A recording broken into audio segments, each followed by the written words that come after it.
Maya's feet were killing her.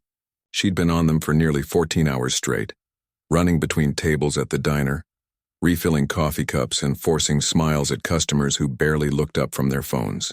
The smell of grease and burnt coffee had soaked into her clothes, her hair, even her skin. All she wanted was to get home, kick off these awful shoes, and maybe eat something that wasn't leftover fries from the kitchen. The hallway of her apartment building was dimly lit, as always. The landlord kept promising to fix the flickering bulb by the stairs, but that was 3 months ago. Maya had learned not to hold her breath waiting for repairs.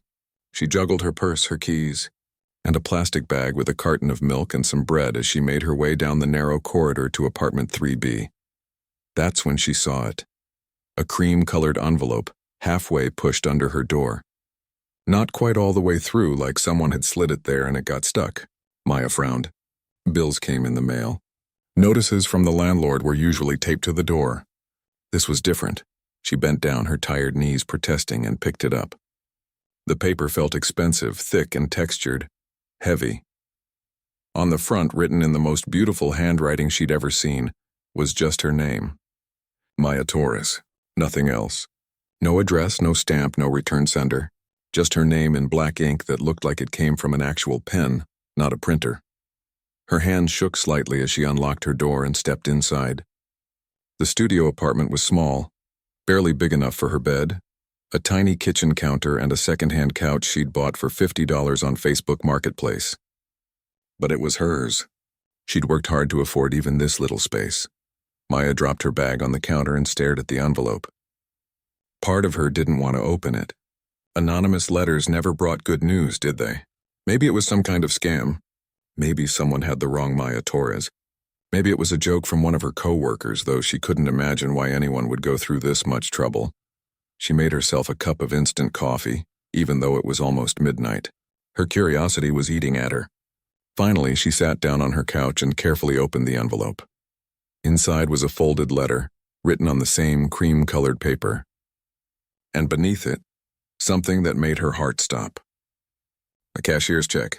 She pulled it out with trembling fingers and looked at the amount. $5,000. Maya's mouth went dry. She set the check down on her coffee table like it might explode and unfolded the letter. The same elegant handwriting filled the page. "Dear Maya," it began. "You don't know me, but I've been looking for you for a very long time. My name is Thomas Brennan, and I believe I'm your father." The words blurred in front of her eyes. She had to read that sentence 3 times before it really sank in. Her father? That was impossible. Her mother had always told her that her father died before she was born.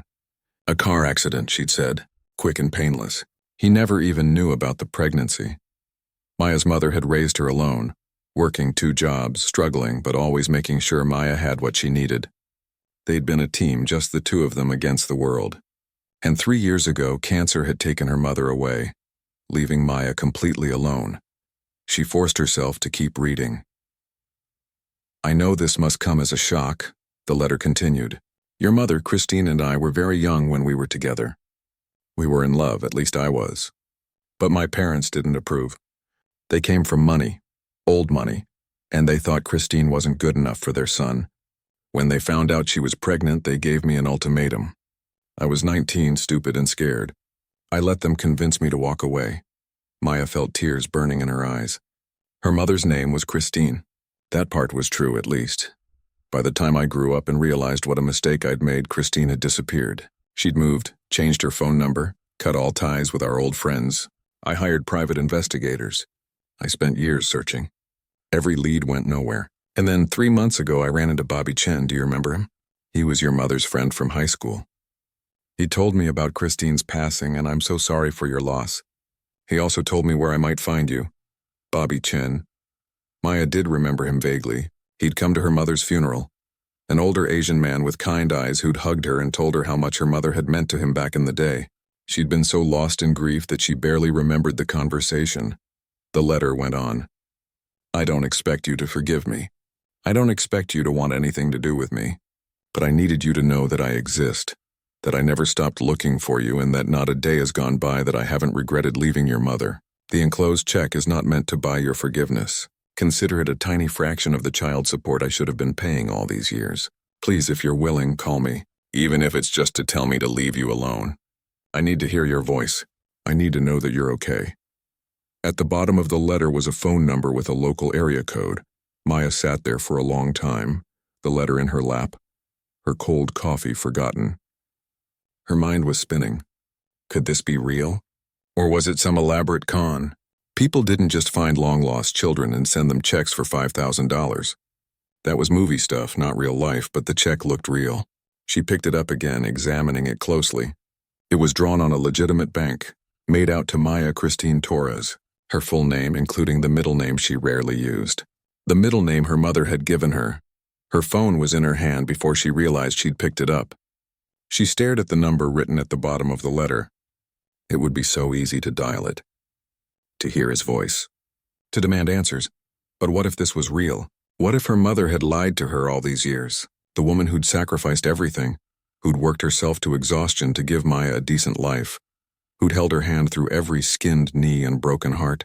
What if she'd been lying about something this fundamental? Maya felt anger rising in her chest, mixing with the grief she'd thought she'd finally learned to live with. How could her mother have kept this from her? She'd had a father out there somewhere and she'd never known.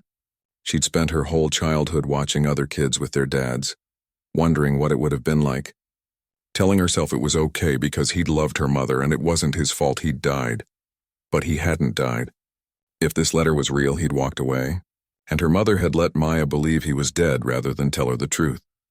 Maya looked around her tiny apartment, at the stack of bills on the counter that she'd been trying to figure out how to pay, at the acceptance letter from nursing school that she'd had to decline because she couldn't afford the tuition, at the photograph of her mother that sat on her bedside table, the only one she'd been able to afford to frame. $5,000 wouldn't solve all her problems, but it would help. It would give her breathing room. Maybe enough to finally catch up on everything she'd been drowning in. But could she cash a check from a man who might be lying? A man who claimed to be her father but could be anyone? She folded the letter carefully and tucked it back into the envelope along with the check. Then she placed it on her kitchen counter where she could see it. Tomorrow, when her head was clear and she wasn't running on 14 hours of work and pure exhaustion, she'd figure out what to do. But as she lay in bed that night, staring at the ceiling, Maya knew sleep wouldn't come easily. That envelope had cracked something open inside her. Questions she'd never thought to ask. Possibilities she'd never imagined. A whole life she'd never known existed. Everything had changed the moment she'd seen that cream-colored envelope under her door. And somehow Maya knew that nothing would ever be quite the same again. Maya didn't sleep that night. Every time she closed her eyes, she saw that elegant handwriting, heard her mother's voice telling her the story about her father's accident. The story she'd believed her entire life. By 6 in the morning, she'd given up on sleep entirely. The envelope sat on her kitchen counter like it was mocking her. She made coffee and stared at it, trying to decide what to do. Part of her wanted to tear it up, throw it away, pretend she'd never seen it. The other part couldn't stop thinking about that phone number. She called in sick to work, something she never did. Her manager wasn't happy, but Maya didn't care. For once, she needed to put herself first. The first thing she did was take the check to the bank. She didn't cash it, just asked if it was legitimate. The teller examined it carefully, made a phone call, and confirmed that yes, the account existed and the check was valid. Maya's hands shook as she thanked the woman and walked out. So that part was real, at least. Next, she drove to the storage unit across town where she'd been keeping her mother's belongings. She'd rented the smallest unit they had, barely big enough for a few boxes and some furniture. After her mother died, Maya had packed up everything from the little house they'd rented, unable to throw any of it away but also unable to look at it every day. The grief had been too fresh, too raw. Now 3 years later, she stood in front of that metal door with a key in her hand and her heart pounding.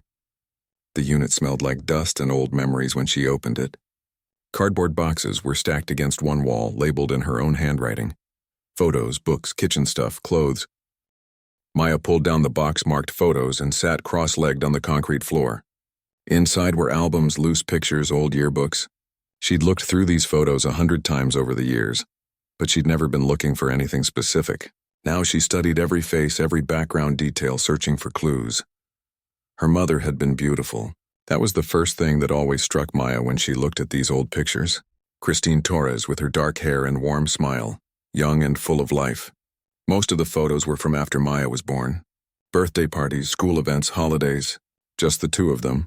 But then Maya found something she'd forgotten about. Her mother's high school yearbook from 1991. The year she would have graduated. Maya flipped through the pages, looking at the hairstyles and fashion that seemed like they came from another world. And there, tucked between two pages, was a loose photograph. It showed her mother, maybe 17 or 18 years old, wearing a blue dress that Maya had never seen before. She was standing next to a tall boy with dark hair, both of them dressed up fancy. Prom, Maya realized. This was a prom photo. The boy had his arm around her mother's waist, and they were both smiling like they had a secret. Maya's breath caught in her throat. The boy's eyes, they were the same shade as hers. That unusual gray-green color that she'd always wondered about, since her mother's eyes had been brown. She flipped the photo over with trembling hands. On the back, in her mother's young handwriting, were the words, Thomas and me, Spring Formal 1991. Thomas, not Maya, sat there in that dusty storage unit, staring at the photograph, and felt the world shift under her. This was real. Thomas Brennan was real. He'd been her mother's boyfriend in high school. And those eyes, that smile, the way he looked at her mother in that photo with pure adoration. He'd been in love with her. She kept searching through the box with new urgency. Near the bottom, she found a large manila envelope she'd never opened. Inside were documents. Important papers that her mother had kept safe. Maya's birth certificate was there, and when she read it closely for the first time in her life, she saw what she'd never noticed before. Under father, it just said unknown, not deceased. Not a name, just unknown. Her mother had left it blank, had erased Thomas from the official record entirely. Why, to protect Maya? To protect herself? Or had Thomas's parents made her do it? Paid her off to disappear? Maya found other things too. A hospital bracelet from when she was born, her mother's high school diploma, and then at the very bottom of the envelope a letter, not in an envelope, just a piece of paper folded small. The paper was yellowed with age, the creases worn soft from being folded and unfolded many times. It was dated August 1992, about a month before Maya was born. And it was addressed to Thomas. Maya almost didn't read it. It felt like trespassing, reading her mother's private words. But she needed to understand. She needed to know what had really happened. Thomas, the letter began, and Maya could almost hear her mother's voice. I'm writing this even though I know I'll never send it. Your parents made their position clear, $5,000 and a promise to stay away from you forever.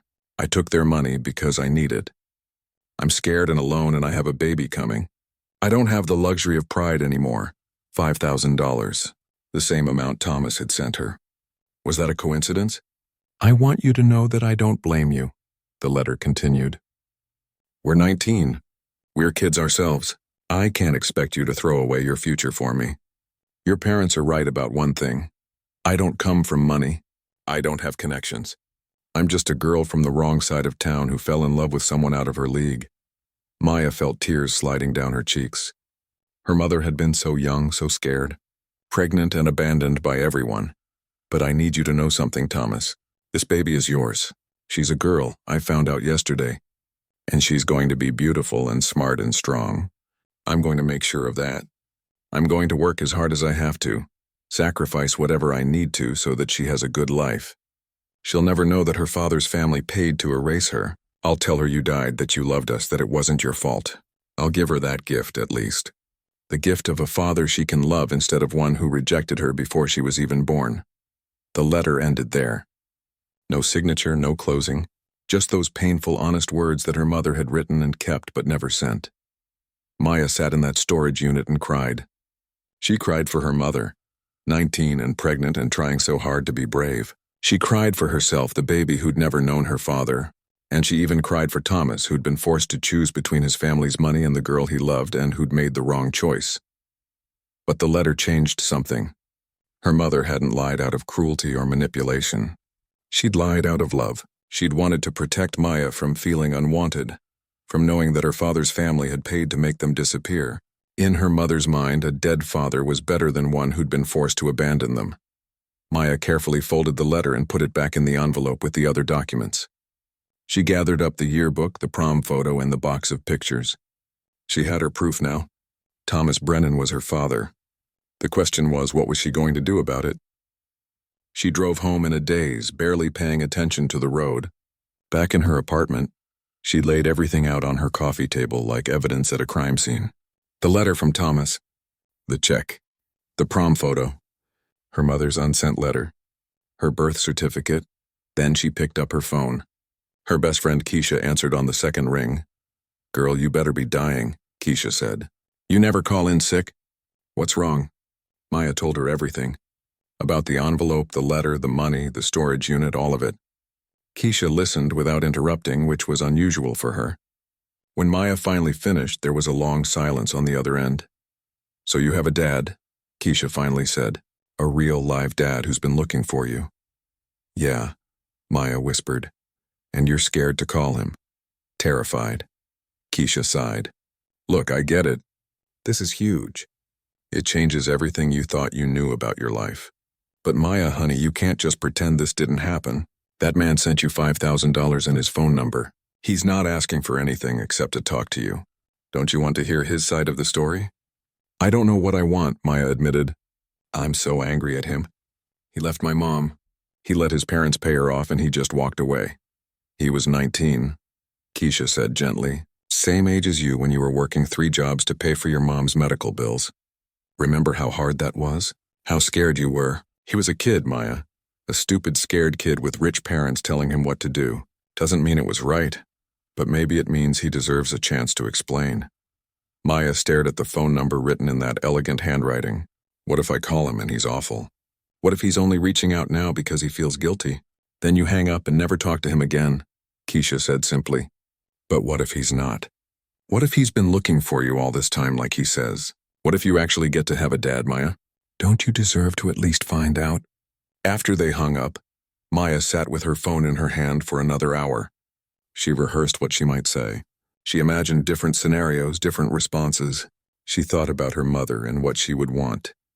And finally, before she could talk herself out of it, she dialed the number.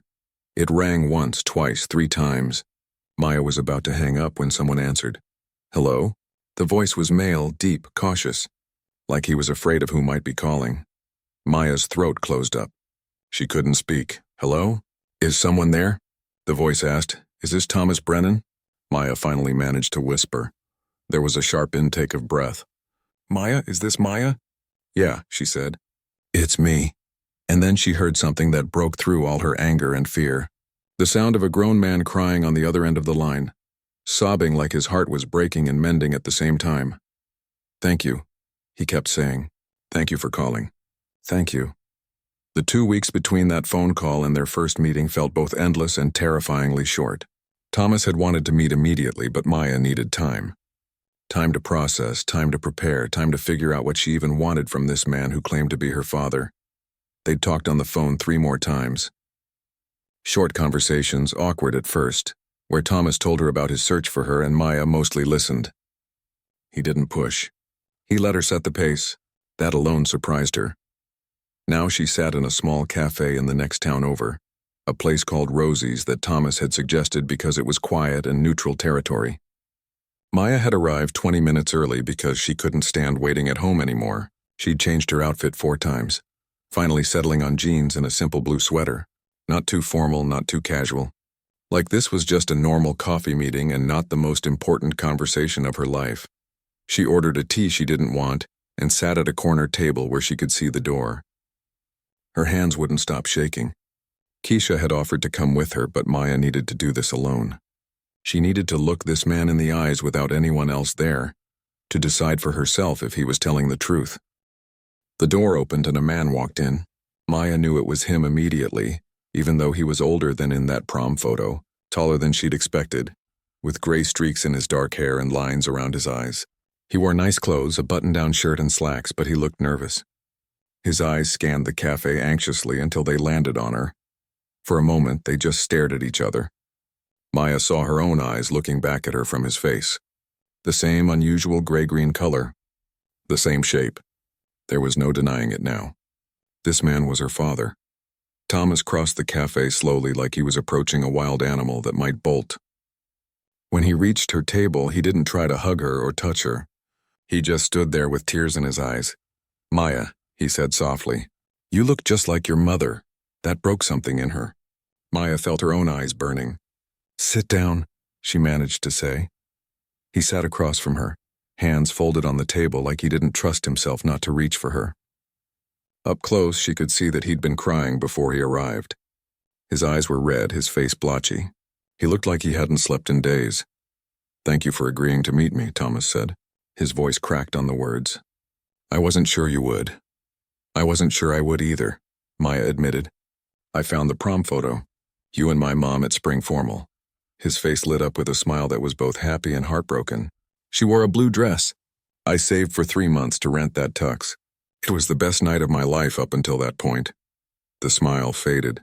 "I thought we'd have forever." "What happened?" Maya asked. The question she'd been holding on to for 2 weeks. "I need to know the whole story." "The real one." Thomas nodded. He ordered a coffee he probably didn't want either, and then he started talking. He told her about falling in love with Christine in high school, how his parents had disapproved from the start because her family didn't have money or status, how they'd been careful, secretive, sneaking around because his parents would have sent him to boarding school if they'd known how serious it was. "When your mom told me she was pregnant," Thomas said, staring into his coffee, "I was scared out of my mind. We were 19. I was supposed to start college in the fall, but I wanted to do the right thing. I wanted to marry her, get a job, figure it out. I told my parents," his hands clenched around the cup. "That was my mistake. I thought they'd be angry but eventually come around. Instead, my father pulled me aside and explained how things were going to go. They would pay Christine to disappear, enough money for her to get an abortion or raise the baby somewhere far away. And if she didn't take the money, they'd destroy her family. My father had connections. He could make sure her mother lost her job, that her younger brother's scholarship got revoked, that their landlord evicted them." Maya felt sick. "They threatened her?" "They threatened everyone she loved," Thomas said quietly. "And they made it clear that if I tried to contact her, they'd carry out those threats. My father said Christine's family would suffer because of my selfishness. I was 19, Maya. I didn't know how to fight them. I didn't have money of my own, no power, no resources. I convinced myself they were right, that Christine would be better off without me dragging her down." He looked up at her then, and the pain in his eyes was real. "It's the worst thing I've ever done. Not fighting for your mother. Not fighting for you. I told myself I was protecting you both, but really, I was protecting myself. I was a coward." "Mom took the money," Maya said. She pulled out the letter from her purse, the one her mother had never sent. "She wrote this." Thomas read it with shaking hands. By the end, tears were streaming down his face. He read it twice, then carefully folded it and handed it back to her. "She was protecting you," he whispered. "She was so much braver than I was." "When did you start looking for us?" Maya asked. "When I was 23, Thomas said. I'd finished college, got my first real job as an architect. I was finally independent from my parents' money. The first thing I did was hire a private investigator to find Christine. But she'd moved, changed her phone number, cut ties with everyone from our hometown. It was like she'd vanished." He pulled out a folder from his bag and slid it across the table. Inside were documents. Reports from private investigators spanning years. Photos of wrong addresses, of women who weren't Christine, of dead ends and false leads. Hotel receipts from cities across 3 states where he'd chased rumors of where she might be. Phone records showing calls to every Christine Torres in the region. "I never stopped looking," Thomas said. "Even after I got married, even after I had other kids, I never stopped. My wife knew about you from the beginning, about what I'd done, what I was trying to make right. She's been helping me search." That surprised Maya. "You're married? You have other kids?" "2. A daughter who's 17 and a son who's 15. They don't know about you yet. I wanted to wait, to see if you'd even want to meet me before I told them. But they will, if you're willing. My wife Rachel, she wants to meet you too. She knows this isn't about replacing Christine or pretending the past didn't happen. It's just about being there for you now if you'll let us." Maya didn't know what to say to that. The idea of siblings, of a stepmother, was too much to process. "How did you finally find me?" she asked instead. Thomas smiled sadly. "Bobby Chen, do you remember him? He came to my mom's funeral. He reached out to me 3 months ago through social media. He'd seen an old post I made years ago, asking if anyone knew how to reach Christine. Bobby told me about your mother's death. Thomas's voice broke. I'm so sorry, Maya. I would have been there if I'd known. For both of you. They sat in silence for a moment. The cafe continued around them. Other people having normal conversations about normal things. Maya felt like she was in a bubble separate from all of it. The check, she said finally. Why $5,000? That's what my parents paid your mother, Thomas said. It felt right to start with that amount. But Maya, there's more. He pulled out another document. I opened a savings account the day I started looking for you. Every month I put money into it. Money I should have been paying in child support. Money for your education, your future, whatever you needed. Maya stared at the bank statement he showed her. The balance made her dizzy. Over $80,000. I don't want your money, she said automatically. It's not about what I want. Thomas said gently. It's about what you deserve. I know money can't make up for not being there. I know it can't give you back the childhood you should have had. But please let me do this. Let me help you now. Maya thought about her declined acceptance to nursing school, about working double shifts at a diner to barely make rent, about all the dreams she'd put on hold because she couldn't afford them. I wanted to be a nurse, she said quietly. I got into a program 2 years ago, but I couldn't afford the tuition. Thomas leaned forward. Then go back. Apply again. Let me pay for it, please. I don't even know you, Maya said, but her resistance was crumbling. You're a stranger who happens to share my DNA. You're right, Thomas said. I am a stranger. I have no right to ask anything of you, but I'm asking anyway. Give me a chance to be your father. Not to replace the relationship you had with your mother. Nothing could do that. But to be here now, to support you, to help you, to be part of your life if you'll let me. Maya looked at him. This man who'd been searching for her for over a decade, who'd kept putting money aside even when he had no idea if he'd ever find her, who'd walked away from her once but had spent years trying to make it right. She thought about what Keisha had said, that he'd been 19, scared, manipulated by his parents. She thought about the letter her mother had written, trying to protect her from feeling unwanted. She thought about all the choices people make when they're young and frightened and whether those choices should define them forever. I found something else in my mom's things, Maya said. She pulled out the prom photo and set it on the table between them. You both look so happy. Thomas picked up the photo with careful hands like it was made of glass. This was the last really good day we had together, he said softly. 2 weeks later, she told me about the pregnancy. A month after that, my parents paid her off and I lost both of you. He looked up at Maya. Your mother was the first girl I ever loved. The only girl, really, until Rachel. And you were taken from me before I even got to meet you. I've thought about you every day for 32 years, Maya. Wondered what you looked like, what you were like if you were happy. Please don't make me wait any longer to find out. Maya felt something in her chest loosen. Not forgiveness, not yet. But maybe the beginning of it, maybe the possibility of it. I need time, she said. I need to go slow. I can't just suddenly have a dad and a stepmom and siblings. It's too much. Whatever you need, Thomas said immediately. Whatever pace you set, I'll follow. I'm not going anywhere this time. I promise you that. Okay, Maya said. The word felt huge. Okay, we can try. Thomas's face crumpled with relief and joy. Thank you, he whispered. Thank you for giving me this chance.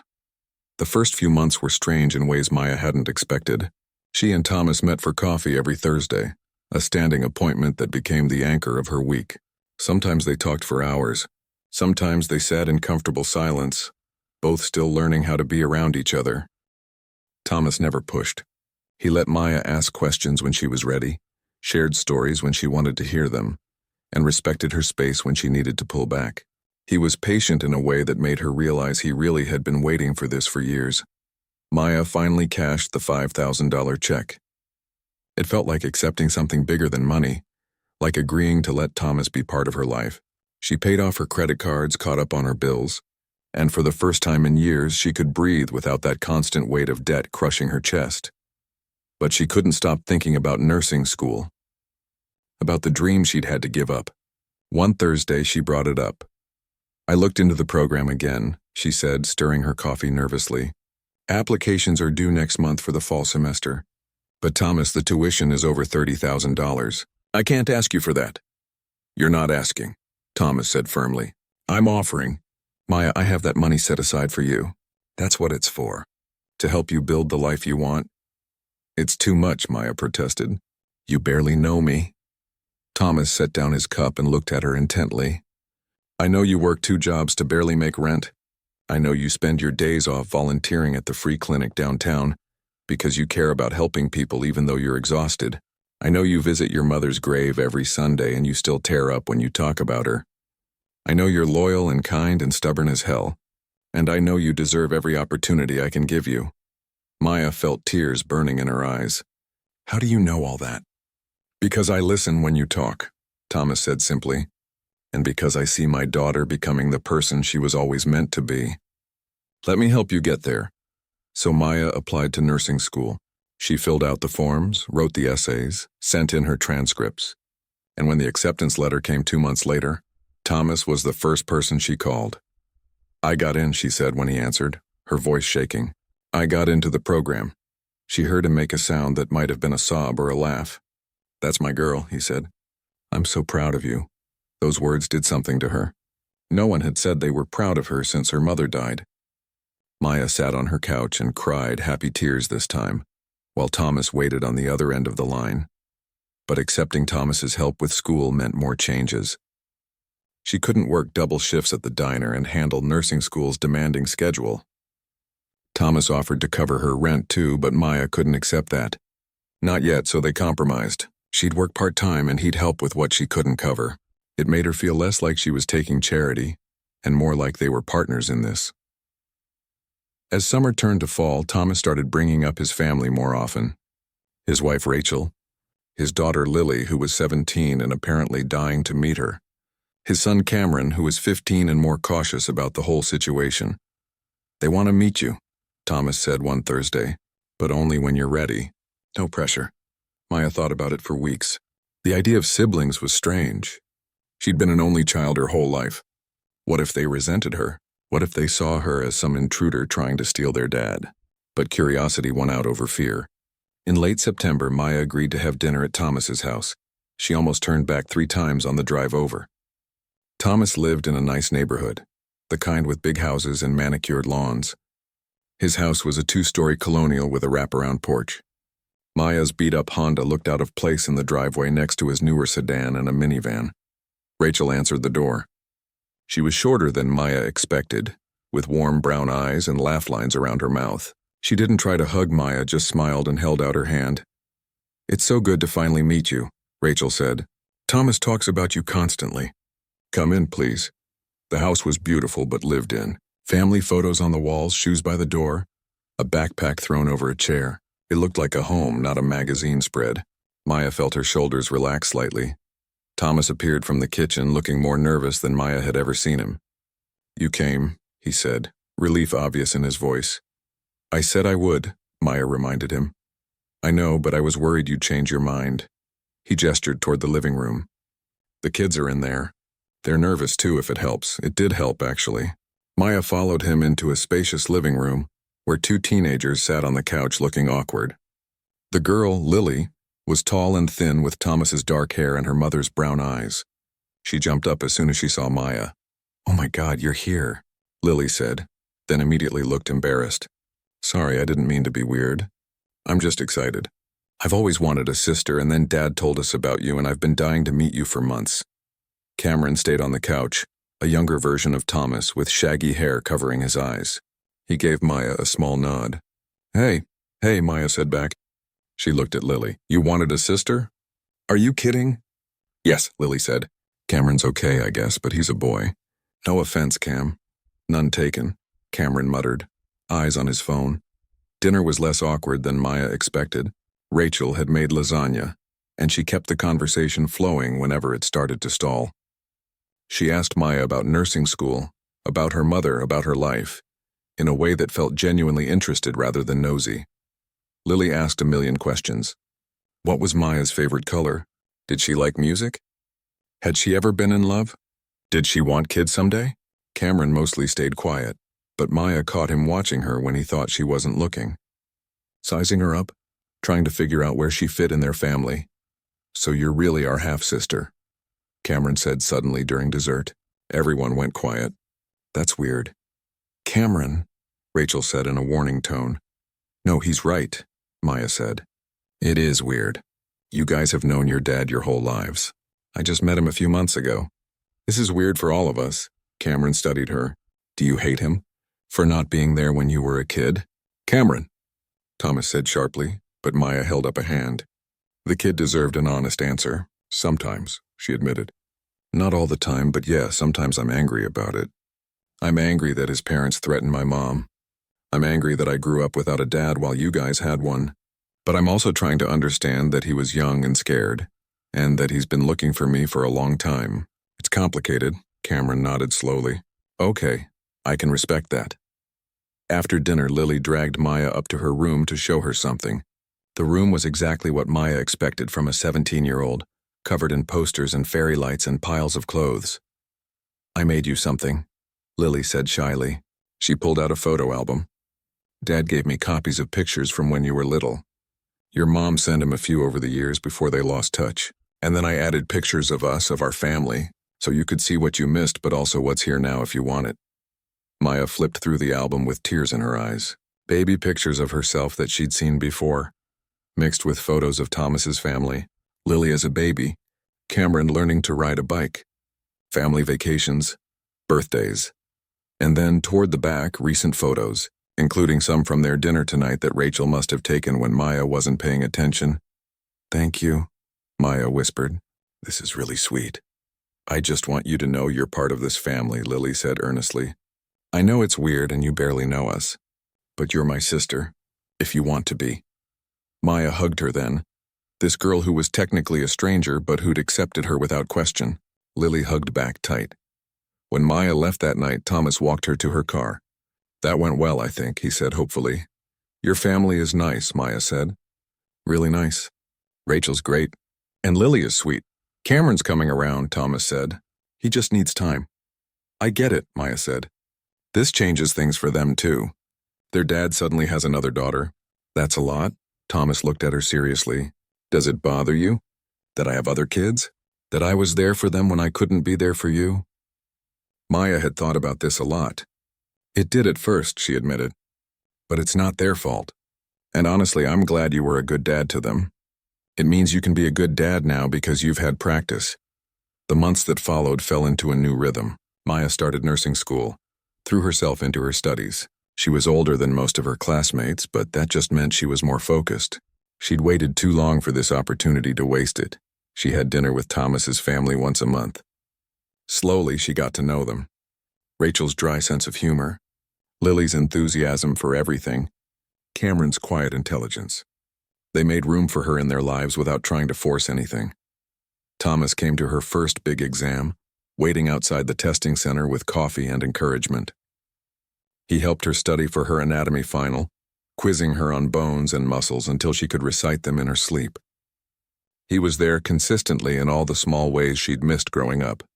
But Maya also started therapy. She needed help processing everything, the grief over her mother, the complicated feelings about Thomas, the guilt she felt for being angry at her mother for lying, even though she understood why she'd done it, the fear that she was betraying her mother's memory by letting Thomas in. Her therapist helped her see that she could love both her parents. That accepting Thomas didn't mean replacing Christine, that it was okay to be angry and grateful and confused all at the same time. On what would have been her mother's birthday, Maya visited the cemetery. She brought flowers like always, sat by the headstone and talked like her mother could hear her. I met him, Mom, she said quietly. Thomas, my dad. I know you were trying to protect me by lying about him being dead. I understand why you did it. But I wish you'd told me the truth. I wish you'd let me know him while you were still here. The wind rustled through the trees. Maya wiped her eyes. He's a good person, Mom. He really did love you. His parents were awful, but he's not like them. And he's been looking for us all these years. He never forgot you, she paused. I think you would have liked who he became. And I think maybe if things had been different, you two could have made it work. She sat there for a long time, feeling the sun on her face, letting herself grieve and hope at the same time. The pain of losing her mother would never fully go away. But the empty space in her life was starting to fill with something new. Not a replacement, but an addition. a father who'd been searching for her, a family who'd welcomed her, and a future that finally felt possible. 2 years changed everything. Maya stood in her cap and gown, fidgeting with the tassel while the graduation ceremony dragged on. The auditorium was packed with families celebrating their graduates. Maya's section of the crowd was louder than most. Thomas and Rachel sat in the front row, Thomas with his phone out recording everything despite Rachel's whispered protests. Lily was home from her first year of college for the weekend specifically for this. Cameron, now 17 and finally comfortable calling Maya his sister, had made a sign that said, "Best nurse ever" in messy handwriting. Even Keisha was there, sitting next to Thomas's family like she'd always belonged there. When they called Maya's name, the cheers were deafening. Thomas stood up, and then everyone in their section stood up with him. Maya walked across that stage with tears streaming down her face, accepting her nursing degree with shaking hands. She'd done it. After all the years of dreaming, all the setbacks and struggles, she'd actually done it. The ceremony ended, and Maya was immediately swept into hugs. Keisha got to her first, nearly tackling her. "You did it!" Keisha screamed. "You're a freaking nurse." Lily was next, then Rachel with her warm smile and proud eyes. Cameron gave her an awkward side hug and mumbled congratulations. And then Thomas was there, and he was crying again like he'd done on that first phone call 2 years ago. "I'm so proud of you," he said, pulling her into a tight hug. "Your mother would be so proud of you." That broke her. Maya sobbed into her father's shoulder while her family formed a protective circle around them, giving them this moment. When she finally pulled back, Thomas handed her a small wrapped box. "What's this?" Maya asked. "Open it." Inside was a stethoscope, top of the line and clearly expensive. But it was the engraving that made her cry again. "Dr. Maya Torres, Christine would be proud." "Love, Dad." "I'm not a doctor," Maya said through her tears.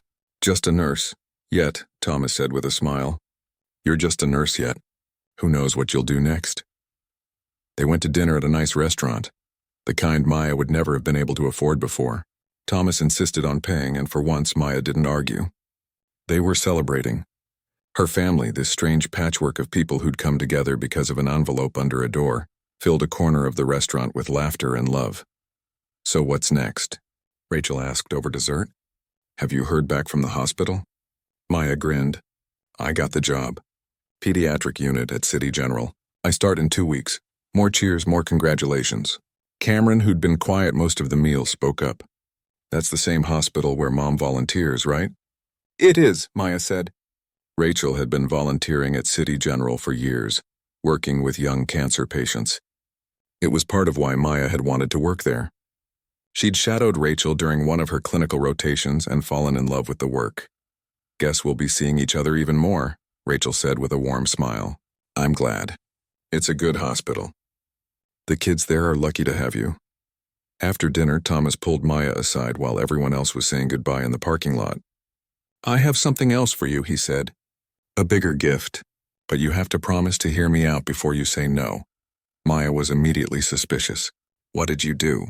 Thomas pulled out an envelope and Maya felt a strange sense of déjà vu. It was the same cream-colored paper as the letter that had started everything. Inside was a deed.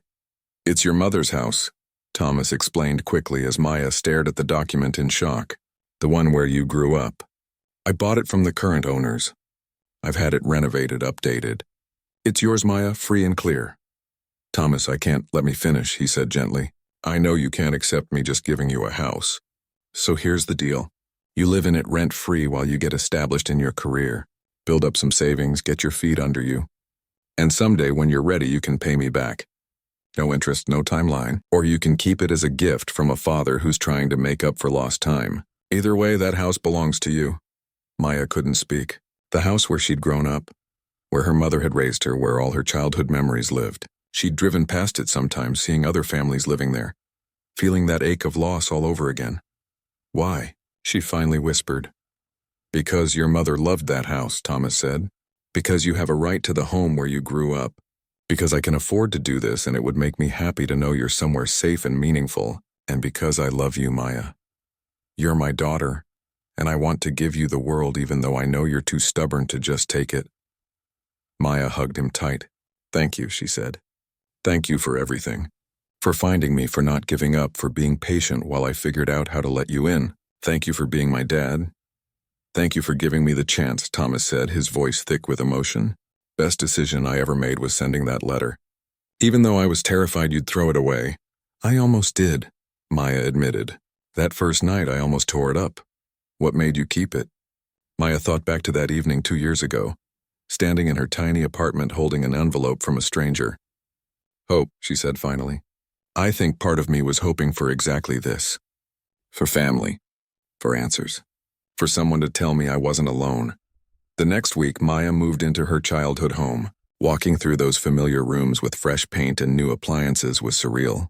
Thomas had kept the layout the same but updated everything. He'd even kept the tree in the backyard where Maya used to have a swing. Keisha helped her move the few belongings she'd accumulated. Girl, you have a house, Keisha kept saying in disbelief. An actual house. I know, Maya said, still processing it herself. It doesn't feel real. Your mom would be losing her mind right now, Keisha said, sitting on the floor of Maya's childhood bedroom. In a good way. She'd be so happy you're here, that you finished nursing school, that you found your dad. Maya thought about that a lot, what her mother would think of all this. She'd made peace with her mother's choices, understood them even. But she still wished Christine had told her the truth, that they could have looked for Thomas together.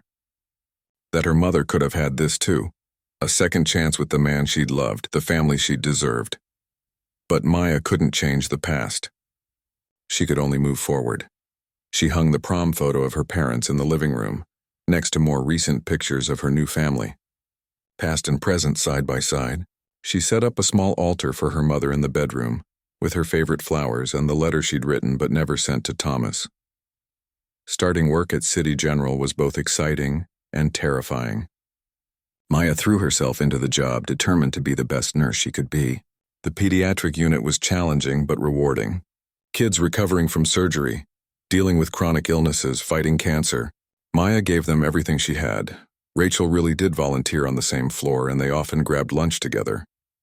Those lunches turned into real friendship, something Maya hadn't expected. Rachel never tried to be her mother, never pushed for more than Maya was comfortable giving.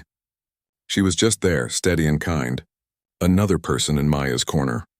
One afternoon, about 6 months into her job, Maya was walking past the volunteer office when she overheard Rachel talking to another volunteer. That's my daughter, Rachel was saying, and Maya realized she was talking about her. She's a nurse here. Just started this year. I'm so proud of her. Maya's eyes filled with tears. My daughter. Rachel had called her her daughter. Not stepdaughter, not my husband's daughter from before, just daughter. She knocked on the door, and when Rachel looked up, Maya said, Want to grab lunch? They went to the cafeteria and sat by the windows overlooking the parking lot. Maya picked at her salad for a while before she found the courage to speak. I heard you, she said quietly. Calling me your daughter. Rachel looked worried. I'm sorry. I should have asked if that was okay. I didn't mean to overstep. No, Maya interrupted. It was okay. It was really okay. I just wanted you to know that I heard you and it meant something to me. Rachel's eyes got misty. You are my daughter, Maya. Not biologically, but in every way that matters. You're part of our family. I hope you know that. I'm starting to, Maya said. It's taking me a while to believe I deserve it. But I'm starting to,